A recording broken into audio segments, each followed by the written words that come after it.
ನಮಸ್ಕಾರ. ವಶಿಷ್ಠ ಉದಂತ ಸುದ್ದಿವಾಹಿನಿಗೆ ಸ್ವಾಗತ. ಇಂದಿನ ಪಂಚಾಂಗ: ಪುಷ್ಯಮಾಸ, ಶುಕ್ಲಪಕ್ಷ, ನವಮಿ ತಿಥಿ, ರೇವತಿ ನಕ್ಷತ್ರ, ಭಾನುವಾರ. ಈ ದಿನ ಎಲ್ಲರಿಗೂ ಶುಭವಾಗಲಿ. ಇಂದಿನ ಮುಖ್ಯಾಂಶಗಳು: ಮನ್ ಕಿ ಬಾತ್ ಕಾರ್ಯಕ್ರಮದಲ್ಲಿ ಕನ್ನಡ ಭಾಷೆ ಬಗ್ಗೆ ಪ್ರಧಾನಿ ಮೋದಿ ಮಾತು. ವಿದೇಶದಲ್ಲೂ ಕನ್ನಡದ ಕಂಪು. ಮಕ್ಕಳು ತಾಯ್ನುಡಿ ಕನ್ನಡದಿಂದ ದೂರವಾಗಬಾರದೆಂದು ದುಬೈನಲ್ಲಿ ಕನ್ನಡ ಪಾಠಶಾಲೆ ಆರಂಭಿಸಿದ್ದಾರೆ. ಮನ್ ಕಿ ಬಾತ್ನಲ್ಲಿ ದುಬೈ ಕನ್ನಡಿಗರ ಭಾಷಾಭಿಮಾನಕ್ಕೆ ಮೋದಿ ಮೆಚ್ಚುಗೆ.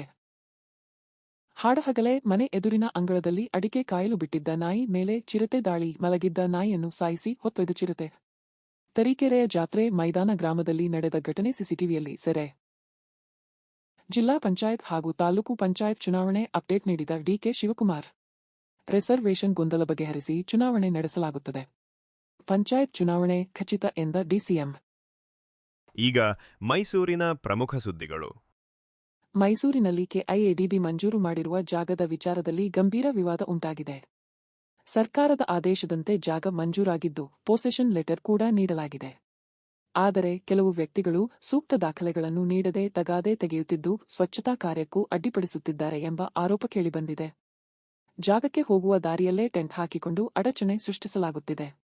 ನಮ್ಮನ್ನು ಕೇಳಿಲ್ಲ ಎಂದು ಹೇಳಿ ಕೆಲಸಕ್ಕೆ ತಡೆಯೊಡ್ಡುತ್ತಿರುವುದರಿಂದ ಮಾಲೀಕರು ತೀವ್ರ ತೊಂದರೆ ಅನುಭವಿಸುತ್ತಿದ್ದಾರೆ. ಸರ್ಕಾರದ ಆದೇಶಕ್ಕೂ ಬೆಲೆ ಇಲ್ಲವೇ ಎಂಬ ಪ್ರಶ್ನೆ ಎದ್ದಿದ್ದು, ಸಂಬಂಧಪಟ್ಟ ಅಧಿಕಾರಿಗಳು ತಕ್ಷಣ ಕ್ರಮ ಕೈಗೊಳ್ಳಬೇಕೆಂದು ಪೀಡಿತರು ಆಗ್ರಹಿಸಿದ್ದಾರೆ. ಸರ್, ನಮಗೆ ಈಗ ರೀಸೆಂಟಾಗಿ ಪೊಸೆಷನ್ ಲೆಟ್ರು ಈ ಮಂತ್ ಸ್ಟಾರ್ಟಿಂಗಲ್ಲಿ ಕೊಟ್ಟಿದ್ದಾರೆ ಸರ್.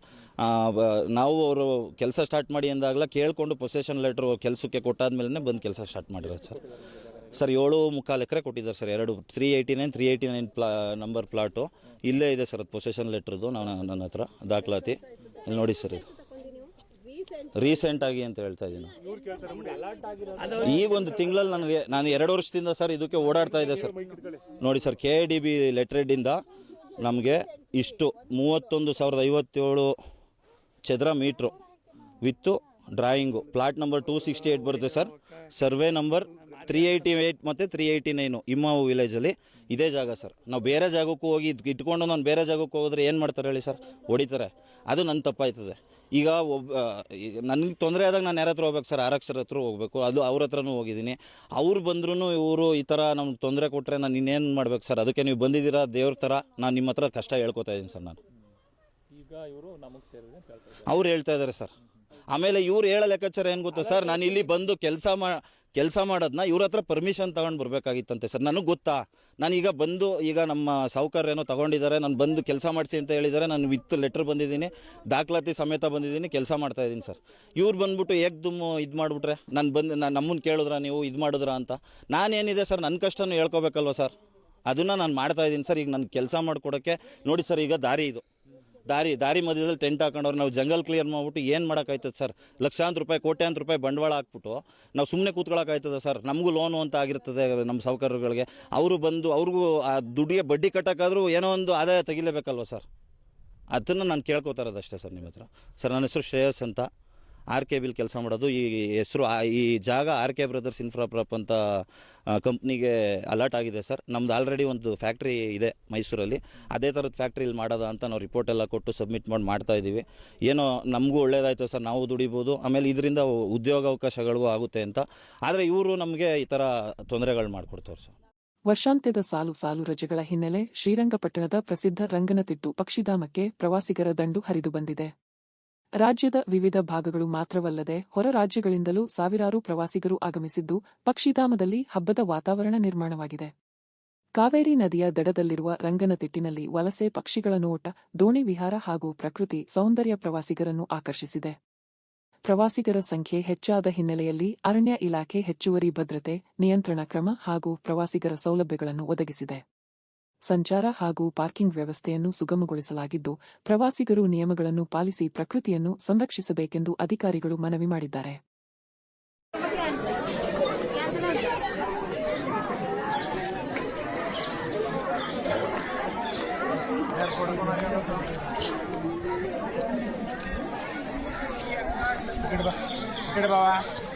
ಬನ್ರಿ ಮುಂದೆ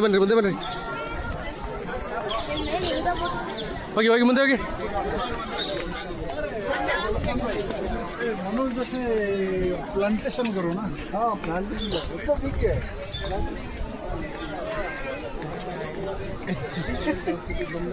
पार्क ಮಾಡಿ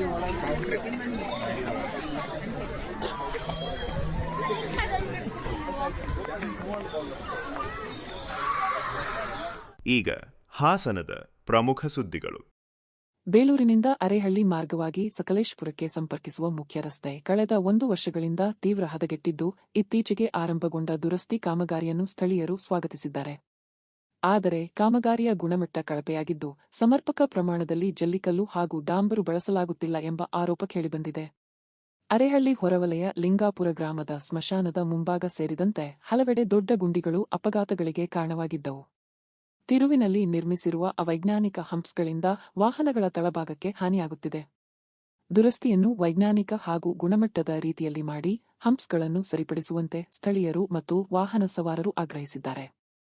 ಎಲ್ಲ ಒಳ್ಳೆ ಗಾಡಿಗಳು ಓಡಾಡ್ತಿರ್ತವೆ, ಜನಗಳಿಗೆ ಪ್ರಾಬ್ಲಮ್ ಆಗುತ್ತೆ. ತುಂಬ ಹಂಪ್ಸ್ ಹಾಕ್ಬಿಟ್ಟು ಇದು ಮಾಡಿದ್ರೆ ಕಾರೆಲ್ಲ ಹಾಕ್ತಾರೆ, ಅವ್ರ ಬೆಸ್ಟ್ ಬಂದ್ಬಿಟ್ಟು ಬೆಸ್ಟ್ ಮಾಡ್ತಾ ಇದ್ದಾರೆ. ಅವರ ಏರಿಂದ ಇದು ಮಾಡಿಬಿಟ್ಟು ಒಳ್ಳೆ ಕಾರ್ ಹಾಕ್ಬೇಕು. ಮತ್ತೆ ಇದು ನೋಡಿ ಇದೆಲ್ಲ ಅವೈಜ್ಞಾನಿಕವಾಗಿ ಮಾಡಿರೋದು.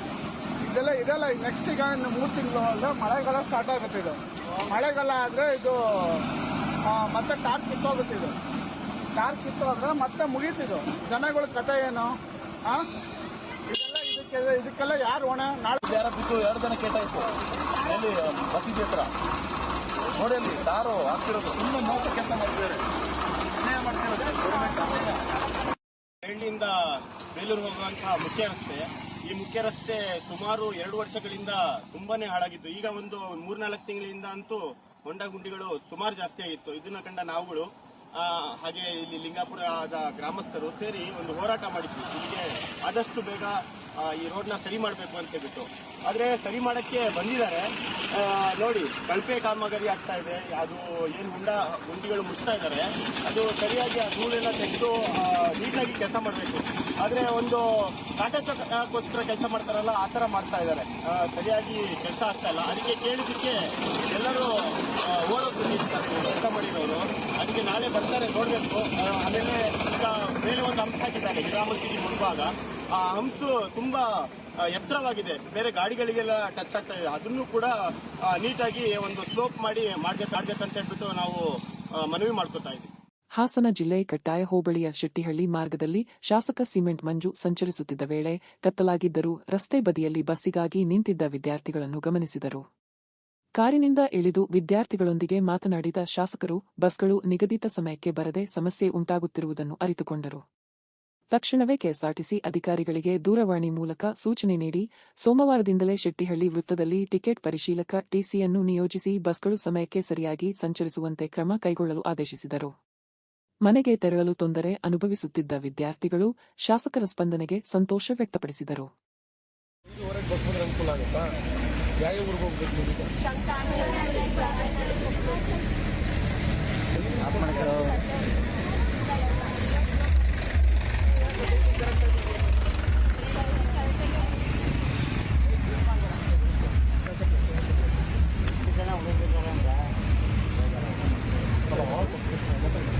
ಹಲೋ, ಯಾಕೆ ಮಾಡೋದು?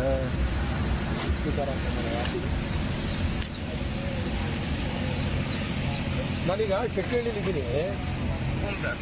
ನಿಮ್ಗೆ ಏನಾಗುತ್ತೆ, ಈ ಸ್ಕೂಲ್ ಬಿಡೋದು 5 ಕಾಲಿಗೆ ರೀ. ಕರೆಕ್ಟಾಗಿ 5 ಗಂಟೆಗೆ ಬಸ್ ಪಾಸ್ ಆಗ್ತಾರೆ. 7 ಗಂಟೆ ಆಗಿದೆ. ಹೆಚ್ಚು ಕಮ್ಮಿ ಒಂದು 25-30 ಮಕ್ಕಳು ಇಲ್ಲ ನೋಡಿ, ಅಲ್ಲಿ ಬೇರೆ ಒಂದು 50 ಮಕ್ಕಳು ಕಾಯ್ತಾ ಇದ್ದಾರೆ. 7 ಗಂಟೆ ಇವ್ರು ಮನೆಗೆ ಹೋಗಿ ಸೇರೋದು ಯಾವಾಗ? 6:30 ಆಗಿದೆ. ಈಗ ಎಷ್ಟೊತ್ತಿಗೆ ಈಗ ನೋಡ್ರಿ, ಈ ಶೆಟ್ಟಿಹಳ್ಳಿ ನಮ್ಮ ಊರಿದೆ. ನನಗೆ ನೀವು ನಾಳೆ ಯಾರನ್ನ ಕಳಿಸಿ ನೀವು ಯಾರು ಬಂದಿಲ್ಲ ಇನ್ಸ್ಪೆಕ್ಷನ್ ಮಾಡ್ಕೊಂಡು ಹೋಗ್ಲಿ. ಮಕ್ಕಳು 5 ಕಾಲು ಕೇಳಿ ಹೇಳ್ತೀನಿ, 5:15 ಬಸ್ ಬರಬೇಕು.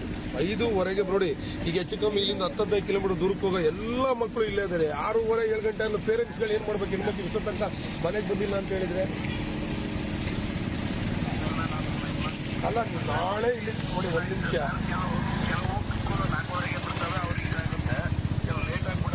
ಅದಕ್ಕೆ ನಾನು ಹೇಳ್ತೀನಿ ನಾಳೆ ಅಥವಾ ನಾಳೆ ಬೇಡ, ನಾಳೆ ಕೆಲವು ಟೈಮ್ 5 ಗಂಟೆಗೆ ಹೋಗಿರುತ್ತೆ ಸರ್. ಕೆಲವು ಟೈಮ್ 5 ಗಂಟೆಗೆ ಹೋಗಿ. ನಾನು ಹೇಳ್ತೀನಿ ಕೇಳಿ, ಸೋಮವಾರ ಇಲ್ಲಿಗೆ 4:15 ನಿಮ್ಮ ಸ್ಟಾಫ್ ಯಾರು ಬರಬೇಕು. ಸ್ಟಾಫ್ ಬಂದು ಈ ಭಾಗದಲ್ಲಿ ಎಷ್ಟು ವೆಹಿಕಲ್ಗಳು ಎಷ್ಟು ಬಸ್ಗಳು ಪಾಸ್ ಆಗ್ತವೆ ನೋಡಿ ಅಲ್ಲ ಕೇಳಿ ನೋಡಿ, ಮಕ್ಕಳುಗಳಿಗೆ ತೊಂದರೆ ಆಗದ ರೀತಿಯಲ್ಲಿ ಒಂದು ಬಸ್ ಮಾಡಲೇಬೇಕ್ರಿ. ಈ ತರ ಮಕ್ಕಳುಗಳು ಇಷ್ಟ ತನಕ ಮನೆಗೆ ಹೋಗಿರೋ ಪೇರೆಂಟ್ಸ್ಗಳು ಏನಾಗ್ಬೇಕ್ರಿ ಪಾಪ.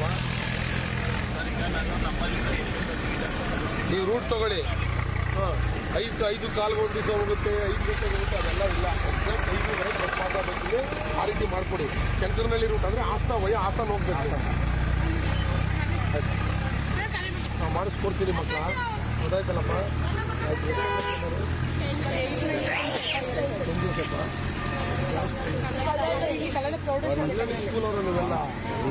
ಸರ್ ಅದು 4:30 ಇಂದ 5:30 ಗುರುಸದೆ ಹಿಡಿಯುತ್ತೆ ಸರ್. 5:30 ಕರೆಕ್ಟಾಗಿ ಬಿಡುತ್ತೆ. ಇನ್ನು ಮುಂಚೆ 5 ಗಂಟೆಗೆ ಹೋಗ್ಬಿಡ್ತಾರೆ. 5:30ಗೆ ಸರ್ 5:30 ಬರಂಗ್ ಮಾಡ್ಕೊಡ್ತೀನಿ, ಹೋಗಂಗೆ ಮಾಡ್ಕೊಡ್ತೀನಿ. ಓಕೆ, ಸೋಮವಾರ DTO ಬರಕ್ಕೆ ಹೇಳಿ. ಸೋಮವಾರ ಗೊತ್ತಾಯ್ತಲ್ಲ, ನೀವು ಸೋಮವಾರ DTO ಇದು ಬರಬೇಕು. ಇಲ್ಲ ಅಂತ ಹೇಳಿದ್ರೆ ಸರಿ, ನಂಬರ್ ಕೊಡ್ತಾರೆ, ನೀವು ನಂಬರಿಗೆ ಫೋನ್ ಮಾಡ್ಕೊಳ್ಳಿ. ಬನ್ನಿ, DTO ಬಂದು ಇನ್ಸ್ಪೆಕ್ಷನ್ ಮಾಡ್ಕೊಂಡು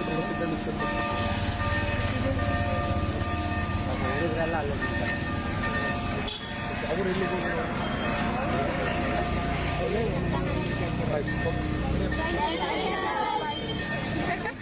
ಈಗ ಚಿಕ್ಕಮಗಳೂರಿನ ಪ್ರಮುಖ ಸುದ್ದಿಗಳು. ಚಿಕ್ಕಮಗಳೂರು ಜಿಲ್ಲೆಯ ತರೀಕೆರೆ ತಾಲೂಕಿನ ಜಾತ್ರೆ ಮೈದಾನ ಗ್ರಾಮದಲ್ಲಿ ಚಿರತೆ ನಾಯಿಯನ್ನು ಬೇಟೆಯಾಡಿದ ಘಟನೆ ಆತಂಕ ಮೂಡಿಸಿದೆ. ಬಸವರಾಜ್ ಅವರ ಮನೆಯಲ್ಲಿ ಅಡಿಕೆ ಒಣಗಿಸಲು ಹಾಕಿದ್ದ ಬಯಲಲ್ಲಿ ಕಾವಲಿಗಾಗಿ ನಾಯಿಯನ್ನು ಬಿಟ್ಟಿದ್ದರು. ಹಾಡಹಗಲೇ ಕಳ್ಳ ಹೆಜ್ಜೆ ಇಟ್ಟು ಬಂದ ಚಿರತೆ ಮಲಗಿದ್ದ ನಾಯಿಯನ್ನು ಎಬ್ಬಿಸಿ ದಾಳಿ ನಡೆಸಿ ಹೊತ್ತೊಯ್ದಿದೆ. ಈ ಭೀಕರ ದೃಶ್ಯ ಮನೆಯ ಸಿಸಿಟಿವಿ ಕ್ಯಾಮೆರಾದಲ್ಲಿ ಸೆರೆಯಾಗಿದೆ. ಘಟನೆಯಿಂದ ಗ್ರಾಮಸ್ಥರಲ್ಲಿ ಭಯದ ವಾತಾವರಣ ನಿರ್ಮಾಣವಾಗಿದ್ದು, ಮಕ್ಕಳ ಹಾಗೂ ಪಶುಗಳ ಸುರಕ್ಷತೆ ಬಗ್ಗೆ ಆತಂಕ ಹೆಚ್ಚಾಗಿದೆ. ಅರಣ್ಯ ಇಲಾಖೆ ತಕ್ಷಣ ಸ್ಥಳಕ್ಕೆ ಭೇಟಿ ನೀಡಿ ಕ್ರಮ ಕೈಗೊಳ್ಳಬೇಕೆಂದು ಗ್ರಾಮಸ್ಥರು ಆಗ್ರಹಿಸಿದ್ದಾರೆ. ಚಿಕ್ಕಮಗಳೂರು ನಗರದಲ್ಲಿ ಸಂಭವಿಸಿದ ಭೀಕರ ರಸ್ತೆ ಅಪಘಾತದ ಸಿಸಿಟಿವಿ ದೃಶ್ಯಾವಳಿ ವೈರಲ್ ಆಗಿದೆ. ನಿಂತಿದ್ದ ಕಾರಿಗೆ ವೇಗವಾಗಿ ಬಂದ ಇನ್ನೊಂದು ಕಾರು ಗುದ್ದಿ ಪಲ್ಟಿಯಾದ ಘಟನೆ ನಗರ ವ್ಯಾಪ್ತಿಯಲ್ಲಿ ನಡೆದಿದೆ. ಅಪಘಾತದ ವೇಳೆ ಕಾರಿನಲ್ಲಿದ್ದವರು ಅದೃಷ್ಟವಶಾತ್ ಪ್ರಾಣಾಪಾಯದಿಂದ ಪಾರಾಗಿದ್ದಾರೆ. ಘಟನಾ ಸ್ಥಳದ ಸುತ್ತಮುತ್ತ ಯಾರೂ ಇಲ್ಲದಿದ್ದರಿಂದ ದೊಡ್ಡ ಅನಾಹುತ ತಪ್ಪಿದೆ. ಅಪಘಾತದ ದೃಶ್ಯ ಸಿಸಿಟಿವಿಯಲ್ಲಿ ಸೆರೆಯಾಗಿದ್ದು, ಕಾರು ಚಾಲಕನ ಬೇಜವಾಬ್ದಾರಿ ಹಾಗೂ ಅತಿವೇಗ ಚಾಲನೆಯೇ ಕಾರಣವೆಂದು ಸ್ಥಳೀಯರು ಆರೋಪಿಸಿದ್ದಾರೆ. ಈ ಸಂಬಂಧ ಚಿಕ್ಕಮಗಳೂರು ಸಂಚಾರಿ ಪೊಲೀಸ್ ಠಾಣೆಯಲ್ಲಿ ಪ್ರಕರಣ ದಾಖಲಾಗಿದ್ದು, ಪೊಲೀಸರು ತನಿಖೆ ಕೈಗೊಂಡಿದ್ದಾರೆ. ಈಗ ರಾಜ್ಯ ಮತ್ತು ರಾಷ್ಟ್ರೀಯ ಸುದ್ದಿಗಳು. ನವದೆಹಲಿಯಲ್ಲಿ ಪ್ರಧಾನಿ ನರೇಂದ್ರ ಮೋದಿ ತಮ್ಮ 129ನೇ ಮನ್ ಕಿ ಬಾತ್ ರೇಡಿಯೋ ಕಾರ್ಯಕ್ರಮದಲ್ಲಿ ಕನ್ನಡ ಭಾಷೆಯ ಮಹತ್ವವನ್ನು ವಿಶೇಷವಾಗಿ ಪ್ರಸ್ತಾಪಿಸಿ ದುಬೈನಲ್ಲಿ ನೆಲೆಸಿರುವ ಕನ್ನಡಿಗರ ಭಾಷಾಭಿಮಾನವನ್ನು ಶ್ಲಾಘಿಸಿದರು. ದುಬೈ ಕನ್ನಡಿಗರು ತಮ್ಮ ಮಕ್ಕಳು ತಂತ್ರಜ್ಞಾನ ಲೋಕದಲ್ಲಿ ಮುನ್ನಡೆಯುತ್ತಿದ್ದರೂ ತಾಯ್ನುಡಿ ಕನ್ನಡದಿಂದ ದೂರವಾಗಬಾರದು ಎಂಬ ಚಿಂತೆಯಿಂದ ಕನ್ನಡ ಪಾಠಶಾಲೆ ಆರಂಭಿಸಿದ್ದಾರೆ ಎಂದು ಮೋದಿ ಹೇಳಿದರು. ಈ ಪಾಠಶಾಲೆಯಲ್ಲಿ ಮಕ್ಕಳಿಗೆ ಕನ್ನಡ ಓದು, ಬರವಣಿಗೆ ಹಾಗೂ ಮಾತುಕತೆ ಕಲಿಸಲಾಗುತ್ತಿದ್ದು, ಪ್ರಸ್ತುತ ಸುಮಾರು 1000 ಮಕ್ಕಳಿಗೆ ಕನ್ನಡ ಶಿಕ್ಷಣ ನೀಡಲಾಗುತ್ತಿದೆ. ಈ ಮೂಲಕ ವಿದೇಶದಲ್ಲೂ ಕನ್ನಡ ನಾಡು ನುಡಿಯ ಹೆಮ್ಮೆ ಕಾಪಾಡುತ್ತಿರುವುದು ಎಲ್ಲರಿಗೂ ಪ್ರೇರಣೆಯಾಗಿದೆ ಎಂದು ಪ್ರಧಾನಿ ಮೆಚ್ಚುಗೆ ವ್ಯಕ್ತಪಡಿಸಿದರು. अपनी जड़ों से जुड़े रहने के ये प्रयास सिर्फ भारत तक सीमित नहीं है. दुनिया के अलग अलग कोनों और वहां बसे भारतीय भी अपनी भूमिका निभा रहे हैं. एक और उदाहरण जो हमें देश से बाहर ले जाता है, ये जगह है दुबई. वहां रहने वाले कन्नड़ा परिवारों ने खुद से एक जरूरी सवाल पूछा. हमारे बच्चे टेक वर्ल्ड में आगे तो बढ़ रहे हैं, लेकिन कहीं वो अपनी भाषा से दूर तो नहीं हो रहे हैं. यहीं से जन्म हुआ कन्नड़ा पाठशाले का एक ऐसा प्रयास जहां बच्चों को कन्नड़ा पढ़ना, सीखना, लिखना और बोलना सिखाया जाता है. आज इससे 1000 से ज्यादा बच्चे जुड़े हैं. वाकई कन्नड़ा नाडु नुड़ी नम्मा हेम्मे, कन्नड़ा की भूमि और भाषा हमारा गर्व है. ಜಿಲ್ಲಾ ಹಾಗೂ ತಾಲೂಕು ಪಂಚಾಯತ್ ಚುನಾವಣೆ ಸಂಬಂಧ ಉಪಮುಖ್ಯಮಂತ್ರಿ ಡಿಕೆ ಶಿವಕುಮಾರ್ ಮಹತ್ವದ ಮಾಹಿತಿ ನೀಡಿದ್ದಾರೆ. ಕಾಂಗ್ರೆಸ್ ದಿವಸ ಆಚರಣೆ ವೇಳೆ ಮಾತನಾಡಿದ ಅವರು, ಜಿಲ್ಲಾ ಮತ್ತು ತಾಲೂಕು ಪಂಚಾಯತ್ ಚುನಾವಣೆಗಳನ್ನು ನಡೆಸಲೇಬೇಕು, ನಿಲ್ಲಿಸಲು ಸಾಧ್ಯವಿಲ್ಲ ಎಂದು ಸ್ಪಷ್ಟಪಡಿಸಿದರು. 2 ಅಥವಾ 3 ತಿಂಗಳೊಳಗೆ ಎಲ್ಲಾ ಸಿದ್ಧತೆಗಳನ್ನು ಪೂರ್ಣಗೊಳಿಸಬೇಕೆಂದು ಸೂಚಿಸಿದರು. ನಾವು ಚುನಾವಣೆ ನಡೆಸುತ್ತೇವೆ ಎಂದು ಖಚಿತವಾಗಿ ಹೇಳಿದರು. ಈಗಾಗಲೇ ಮುಖ್ಯಮಂತ್ರಿ ಹಾಗೂ ಪ್ರಿಯಾಂಕ್ ಖರ್ಗೆ ಈ ಕುರಿತು ಮಾರ್ಗದರ್ಶನ ನೀಡಿದ್ದಾರೆ ಎಂದು ತಿಳಿಸಿದರು. ರಿಸರ್ವೇಷನ್ ಹಾಗೂ ಕಾನೂನು ಚೌಕಟ್ಟಿನಲ್ಲಿ ಇರುವ ಸಮಸ್ಯೆಗಳನ್ನು ಬಗೆಹರಿಸಿ ಚುನಾವಣೆ ನಡೆಸಲು ತಯಾರಿ ಮಾಡಿಕೊಳ್ಳುವಂತೆ ಸೂಚನೆ ನೀಡಲಾಗಿದೆ ಎಂದು ಡಿಕೆ ಶಿವಕುಮಾರ್ ಹೇಳಿದರು. ಜಿಲ್ಲಾ ಪಂಚಾಯತಿ ತಾಲೂಕ್ ಪಂಚಾಯತಿ ಎಲೆಕ್ಷನ್ ನಾವು ನಿಲ್ಸಕ್ ಆಗಲ್ಲ. ವಿ ಆರ್ ಕಂಡಕ್ಟಿಂಗ್ 2-3 ತಿಂಗಳಲ್ಲೇ ಈ ಎಲೆಕ್ಷನ್ ಸಿದ್ಧತೆಯನ್ನ ನಾವು ಮಾಡಿಕೊಳ್ಳಲೇಬೇಕಾಗಿದೆ. ಇದಕ್ಕೆ ಈಗಾಗಲೇ ನಮ್ಮ ಚೀಫ್ ಮಿನಿಸ್ಟರ್ ಅವರು ನಮ್ಮ ಪ್ರಿಯಾಂಕ್ ಖರ್ಗೆ ಅವರು ಹೇಳಿದ್ದಾರೆ. ಅದೇನೇನು ರಿಸರ್ವೇಷನ್ ಕೋರ್ಟ್ ಆತಂಕಗಳು ಕಾನೂನು ಚೌಕಟ್ಟುಗಳು ಏನು ಸಮಸ್ಯೆ ಇದೆ ಅದನ್ನೆಲ್ಲ ಬಗೆಹರಿಸಿ 2 ತಿಂಗಳಲ್ಲೇ ಎಲೆಕ್ಷನ್ ಮಾಡಕ್ಕೆ ಸಿದ್ಧತೆ ಮಾಡ್ಕೊಳ್ಬೇಕು ಅಂತೇಳಿ ಮಾರ್ಗದರ್ಶನ ಕೊಟ್ಟಿದ್ದಾರೆ. ಐಷಾರಾಮಿ ಕಾರಿನ ಅಡ್ಡಾದಿಡ್ಡಿ ಚಾಲನೆಯಿಂದ ಡೆಲಿವರಿ ಬಾಯ್ ಸಾವನ್ನಪ್ಪಿದ ಭೀಕರ ಘಟನೆ ಬೆಂಗಳೂರಿನ HSR ಲೇಔಟ್ನ 27ನೇ ಕ್ರಾಸ್ನಲ್ಲಿ ನಡೆದಿದೆ. ವಿದ್ಯಾರ್ಥಿಯಾಗಿರುವ ಅಬ್ದುಲ್ ರೆಹಮಾನ್ ವೇಗವಾಗಿ ಚಾಲನೆ ಮಾಡಿದ ಆಡಿ ಕಾರು ಪಾದಚಾರಿ 26 ವರ್ಷದ ಸಂತೋಷ್ ದೊಡ್ಡಗೌಡರ್ ಅವರಿಗೆ ಡಿಕ್ಕಿ ಹೊಡೆದು ಅವರು ಸ್ಥಳದಲ್ಲೇ ಮೃತಪಟ್ಟಿದ್ದಾರೆ. ಬೆಳಗಾವಿ ಜಿಲ್ಲೆಯ ಬೈಲಹೊಂಗಲ ಮೂಲದ ಸಂತೋಷ್ ಕೆಲಸ ಮುಗಿಸಿ ರಾತ್ರಿ ಫುಟ್ಪಾತ್ನಲ್ಲಿ ನಡೆದುಕೊಂಡು ಹೋಗುತ್ತಿದ್ದ ವೇಳೆ ಅಪಘಾತ ಸಂಭವಿಸಿದೆ.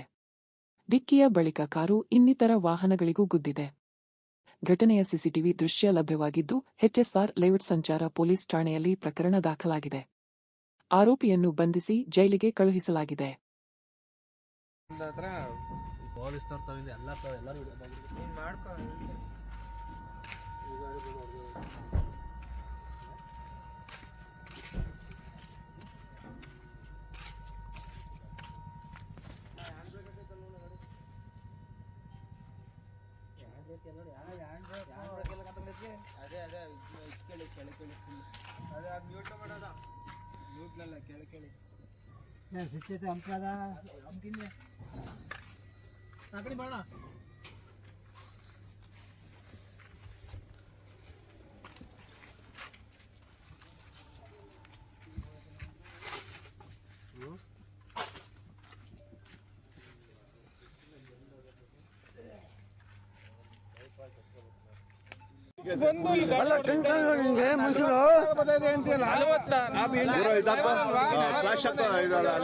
ಲೈಟ್ ಹಾಕೋ ಬೆಳಗ್ಗೆ ಬಿಟ್ಬಿಡ್ತಾರೆ ಇವನಿಗೆ 50-1 ಲಕ್ಷ ಅಂದ್ರೆ ಬಿಟ್ಬಿಡ್ತಾರೆ ಇವನಿಗೆ. ಇಲ್ಲ ಅವನು ಮಡ್ರ ಹೆಂಗ್ ಮಾಡಿದಾನ ಯಾರಿಗೆ 1 ಲಕ್ಷ ಕೊಡಿ ಸರ್. ಹೋಗಿ ಜೀವ ಅಲ್ವಾ ಜೀವ ಆಯ್ತು ಕೊಡಪ್ಪ ಜೀವ ಅಲ್ಲ ನಾವೇ ಓಡಿಸಲ್ಲ ಗಾಡಿಗಳು. ಅವ್ರು ಹೆಂಗ್ ಓಡಿಸ್ತಾರೆ ಗಾಡಿಗಳು? ಆಗಿತ್ತು ಈಗ ಯಾವ ಪೊಲೀಸವ್ರು ಬರ್ತಾರೆ? ಯಾವ ಪೊಲೀಸ್ನವ್ರು ಬರ್ತಾರೆ ಸರ್? ಸೆಂಟರ್ ಯಾರು ಬರ್ತಾರೆ? ಆ ತರ 4-5 ಗಾಡಿ ಹೊಡೆದಿದ್ದಾನ ಅವನು. HSR ಲೇಔಟ್ ಅಲ್ಲಿ 4-5 ಗಾಡಿಗಳಿಗೆ ಎಲ್ಲ ಕುಡಿದಿದ್ದಾರೆ ಸರ್. ಮಲ್ಕೊಂಡಿದ್ದಾರೆ ಮನೆ ಗಾಡಿಯಲ್ಲಿ ಮಲ್ಕೊಂಡಿದ್ದಾರೆ, ಕುಡ್ದಿದ್ದಾರೆ. ಆಯ್ತು ಈಗ ಆಯ್ತು. ಅವ್ರ ತರ ಅಲ್ಲ ಓಡಿಸಿಲ್ಲ ಗಾಡಿ. ನೀನು ಕೋರ್ಟಿಗೆ ಸಾಕ್ಷಿ ಕೊಡ್ತೀನಿ ನೀನು. ಮತ್ತೊಮ್ಮೆ ಮುಖ್ಯಾಂಶಗಳು.